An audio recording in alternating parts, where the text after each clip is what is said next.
Unfortunately, 15 to 30% of people lose kidney function from being on bypass.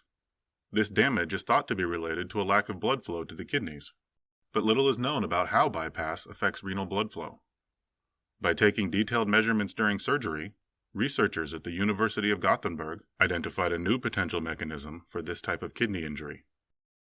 In 18 patients undergoing bypass for at least an hour, the Swedish team inserted several catheters to track blood flow and oxygen delivery to the kidneys, along with kidney function and oxygen consumption of the organs, before, during, and after the procedure. Urine and blood samples also provided valuable snapshots at the same time points.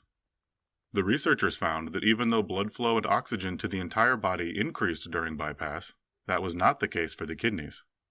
Instead, renal blood flow remained the same, meaning that proportionally, the kidneys were not getting as much blood as before. Somewhat surprisingly, kidney function also stayed constant, and therefore demanded the same amount of oxygen as before bypass. But now, the organs were getting less oxygen delivered. The team suspects this imbalance occurred because the fluid used during bypass diluted the blood.